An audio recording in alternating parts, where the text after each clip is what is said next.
Hello everyone, ఇవాళ నేను first time chicken పచ్చడి చేశాను అనమాట. సో దానికోసం ఫస్ట్ చికెన్కి పసుపు ఉప్పు కలిపి పెట్టాలి. ఫస్ట్ ఫోటో వచ్చింది కదా, దానిలాగా కలిపి ఒక హాఫ్ అన్ అవర్ పక్కన పెట్టాలి. సో మీన్ వైల్ మనం ఒక వెడల్పుగున్న ఫ్రై ప్యాన్లో ఒక కప్పు ఆయిల్ వేసుకోవాలి. నేను 30 kg చికెన్ తీసుకున్నాను. దానికి ఒక ఫుల్ కప్పు ఆయిల్ తీసుకోవాలి. తీసుకొని హాఫ్ అన్ అవర్ మ్యారినేట్ చేసిన చికెన్ పీసెస్ని దీంట్లో వేసి కొంచెం ఇదిగోండి, బాగా ఆయిల్ పెట్టింది కాబట్టి వేయగానే పీసెస్ కలర్ చేంజ్ అయిపోతున్నాయి. కంటిన్యూగా కలుపుతూనే ఉండాలి. చికెన్ పీసెస్ కలపడం ఇంగ్రీడియంట్స్ అడిషన్ ఎంత ఇంపార్టెంటో కంటిన్యూగా కలపడం అంత ఇంపార్టెంట్. కాసేపటికి ఇదిగో ఇలా మొత్తం ప్యాన్ నిండా ఫుల్గా ఫోమ్ వస్తుంది. సో దీని గురించి ఏమి టెన్షన్ పడాల్సిన అవసరం లేదు. ఇది నార్మల్ సన్ఫ్లవర్ ఆయిల్కే ఇంత ఫోమ్ వస్తుంది. అలా కాకుండా మనం పల్లి నూనె ఇంకా డైరెక్ట్గా పట్టించిన నువ్వుల నూనె వాడితే ఇంకా ఎక్కువ ఫోమ్ వస్తుంది. సో బెటర్ అది వాడకపోతేనే మంచిది. రెగ్యులర్ మనకి బయట దొరికే సన్ఫ్లవర్ ఆయిల్ వాడితే బెటరు. సో ఇట్లా ఫ్రై అయ్యే కొద్దీ ఆయిల్ కొంచెం పీసెస్ అన్నీ పీల్చుకొని కుక్ అవుతూ ఉంటుంది అన్నమాట చికెన్ పీసెస్. ఇది పీస్ ఇట్లా బ్రేక్ అయిపోవాలి ఈజీగా. అంటే సో ఇంకా మనకి ప్రాసెస్ దగ్గర పడుతుంది అనమాట. మినిమం ఒక హాఫ్ అన్ అవర్ పడుతుంది ఇవన్నీ కుక్ అవ్వడానికి పీసెస్. సో ఇట్లా కంటిన్యూస్గా మనం కలుపుతూనే ఉండాలి. సో ఆల్మోస్ట్ మొత్తం బాయిల్ ఇంకా కుక్ అయిపోయింది అనుకున్నప్పుడు గరం మసాలా యాడ్ చేయాలన్నమాట. అప్పుడు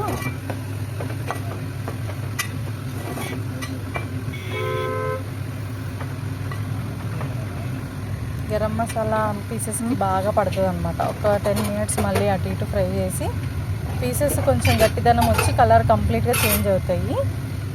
సో నెక్స్ట్ ఏం చేయాలి, అవన్నీ పీసెస్ పక్కన పెట్టుకొని ఒక గిన్నెలో పెట్టుకోవాలి. నెక్స్ట్ అప్పుడే ఫ్రెష్గా ప్రిపేర్ చేసుకున్న అల్లం వెల్లుల్లి పేస్ట్ వేయాలి. కొంచెం గ్రేవీ బాగా ఎక్కువ రావాలనుకుంటే ఎక్కువ వేసుకోవాలి. సో కొంచెం ఫ్రెష్గా అయితే మంచిగా ముక్కకు బట్టి ఆ ఫ్లేవర్ అనేది మనకు తెలుస్తుంటుంది అన్నమాట. సో కొంచెం అడుగున మిగిలిపోయిన మసాలా అవన్నీ మిక్స్ అయ్యి ఇట్లా వస్తుంది. సో ఏదైనా సరే మళ్ళీ ఇది కూడా కంటిన్యూస్గా కలుపుతూనే ఉండాలి. ఆయిల్లో బాగా ఫ్రై అవ్వనివ్వాలి.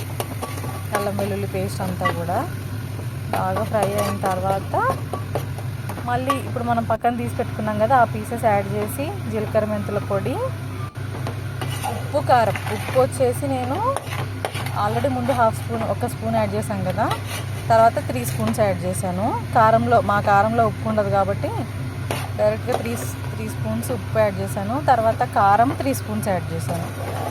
ఆల్రెడీ దీంట్లో గరం మసాలా ఉంటుంది కాబట్టి మరీ ఎక్కువ కారం అవసరం పట్టదు. ఇంకా కావాలని ఇదే ఆల్రెడీ చాలా స్పైసీగా ఉంది, తిన్నప్పుడు అనిపించింది.